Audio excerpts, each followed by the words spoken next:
Jak Egipt wybuduje nowy Dubaj, swoją nową stolicę, Dubaj 2.0.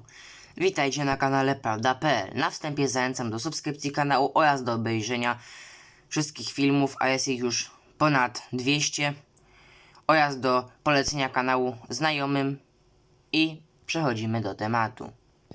Jak podaje Gazeta.pl, Egipt buduje nową stolicę od zera. W mieście powstanie 10-kilometrowy park i gigantyczny meczet.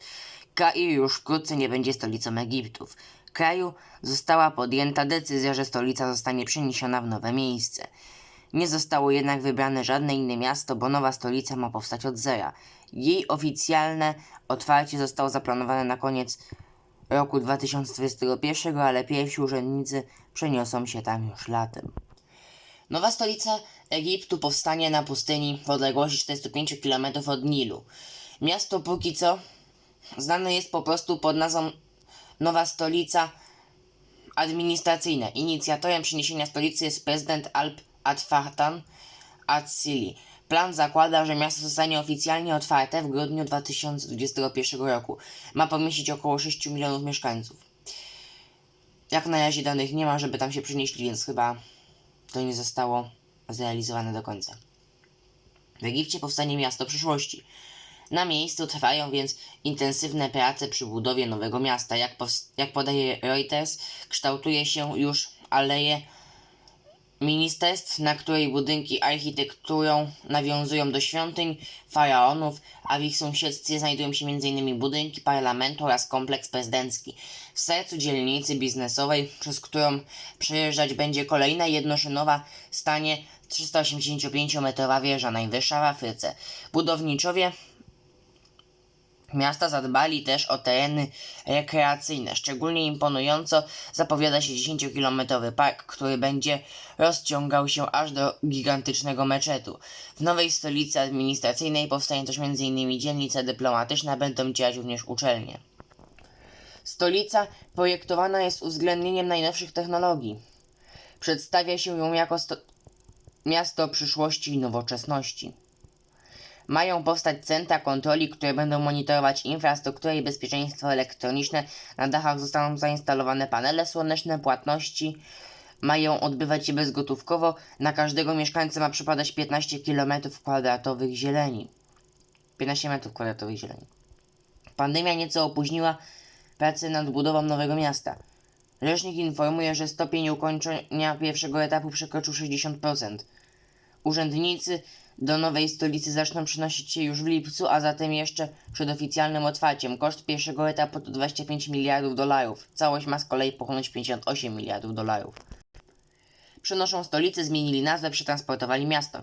Przenoszenie stolicy z jednego miasta do drugiego nie jest czymś nowym. W końcu i my sami kilkakrotnie w swojej historii ją zmienialiśmy. Pierwszą stolicą było Gniezno, potem Kraków, a obecnie jest Warszawa.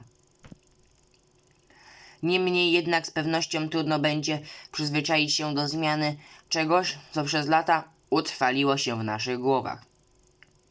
Egipt to kolejny kraj, który w ostatnich latach zdecydował się zmienić stolicę. W 2019 roku pisaliśmy o Indonezji, która planuje przenieść stolicę z Dżakarty na wyspę Borneo.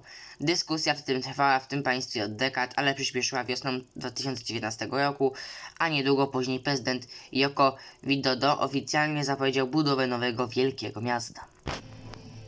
Tutaj macie prototyp, jak ma to wyglądać.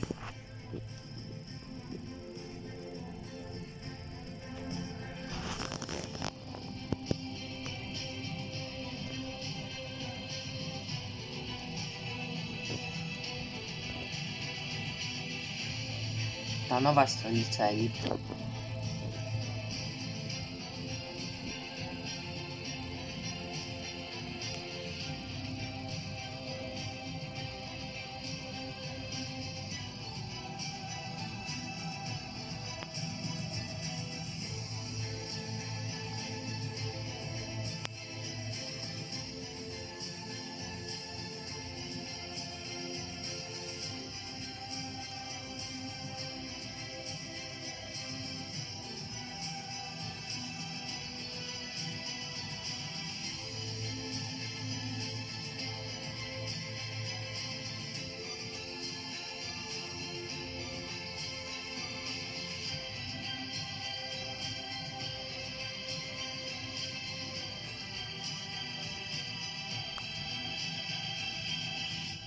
The government of Egypt is committed to this ambitious project and will work in close partnership with the private sector throughout all phases of development, providing.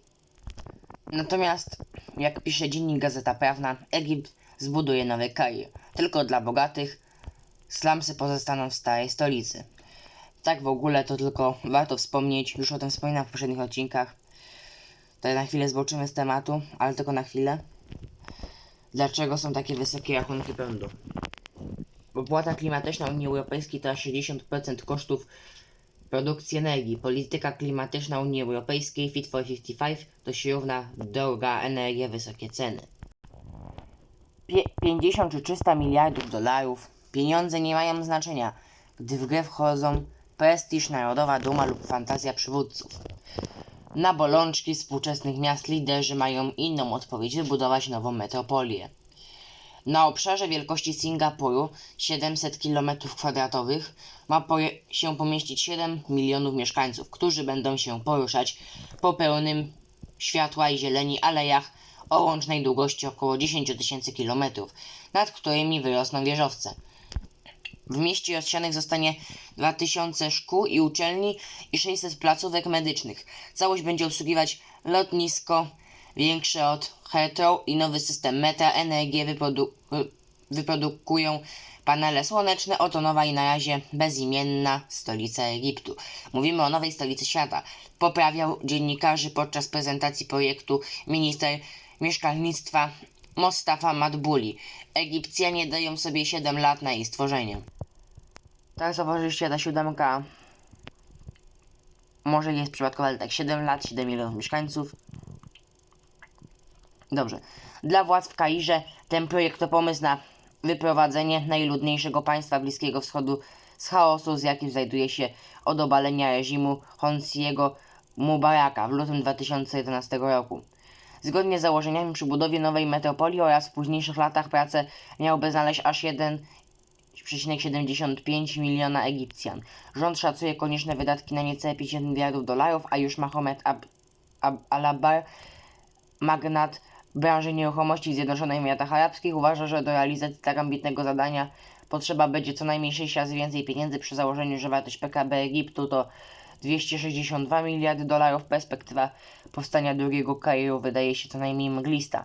Z drugiej jednak strony prezydent Abdel Fattah al-Sisi doskonale zdaje sobie sprawę, że gniew ulicy zdmuchnął już 2 jego poprzedników w ciągu ledwie 4 lat i żąda postępów.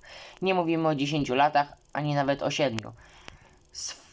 Strofował niedawno al-Sisi, jednego z egipskich notabli, nie wiedząc o włączonych mikrofonach. Dla 18 milionów mieszkańców Kairu wiadomość o tragedii nie była zaskoczeniem. Bank Światowy podaje, że w metropolii w wypadkach drogowych ginie 1000 osób dziennie. Przeciętny mieszkaniec egipskiej stolicy do godzin pracy czy nauki dolicza po 2 godziny na dojazd do biura czy na uczelnię. Po drugie, tyle z powrotem. Trudno się więc dziwić, że kierowcy, podobnie jak ten, który prowadził szkolny autobus, szukają skrótów. Być może do wypadku na torach nie doszłoby, gdyby autobus nie próbował sforsować torów w miejscu nieoznaczonym, pozbawionym nawet asfaltowej powierzchni. Chodzi o autobus, który wiózł szkolne dzieci. Korki w tym mieście zasługa kilku czynników. Jeden z urzędników Ministerstwa Transportu tak twierdzi.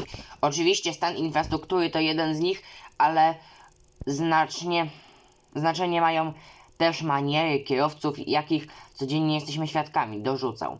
Fakt: Egipcjanie przyznają, że rodacy lubią się popisywać za kółkiem, a od 10 lat mają ku temu coraz więcej możliwości. Na ulicę wyjechały tanie chińskie auta, a na dodatek banki zaczęły rozdawać na prawo i lewo kredyty na zakup samochodu. Ten pozorny wzrost poziomu życia mści się teraz okrutnie. Zaniedbane ulice zaczęły się do reszty sypać, remonty dokonywane są chaotycznie i co istotniejsze znienacka. Smog, z którego Kair słynął od lat, jeszcze zgęstniał.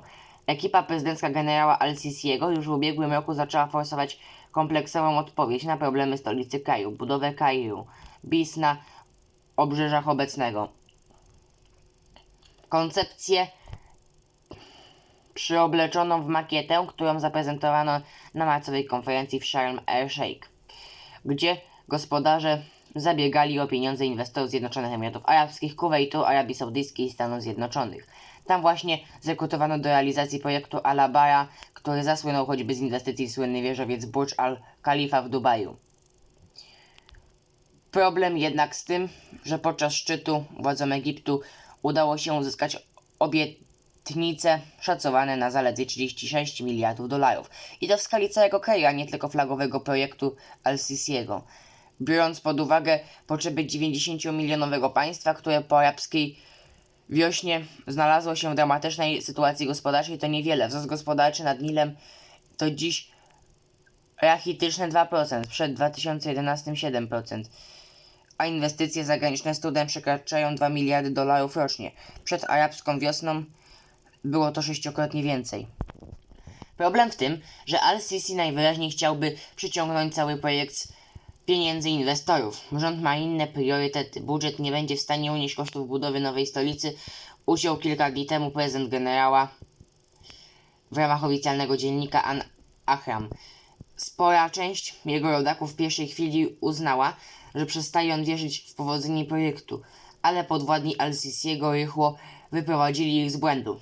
Potwierdzeniem urzędowego optymizmu ma być rozstrzygnięty na początku tego tygodnia konkurs na wizualizację planowanej metropolii, wygrany przez agencję Uniform z brytyjskiego Liverpoolu. Co więcej, władze nakazały już przygotowanie akcji wysiedlenia mieszkańców z terenu, na którym ma powstać nowa metropolia. Swój udział w narodowym zrywie zaczynają też deklarować egipscy magnaci biznesowi, choć być może pod presją rządu.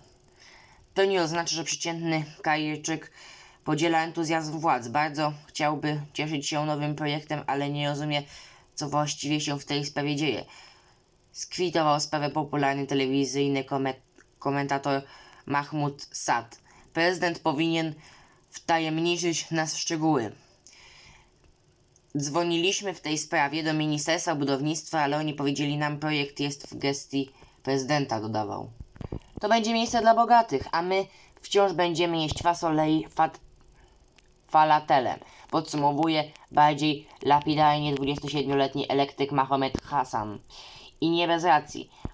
Urbanista Jachna Szaukat ocenia, że w ciągu ostatnich 30 lat Egipt zrealizował już 21 urbanistycznych projektów od zera i średnio co 5. dom w takich nowych miastach jest zamieszkany.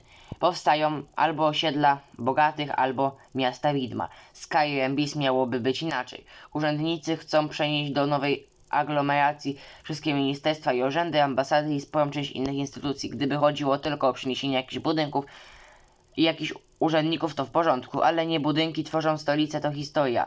Wzdycha Am-Karim, odźwierny w jednej z zabytkowych kairskich kamienic. Jednak to już koniec odcinka, ale jednak nie koniec przeniesienia stolic. Zapraszam do następnego odcinka, który będzie o tym, że Indonezja przeniesie stolicę. I do zobaczenia. Cześć!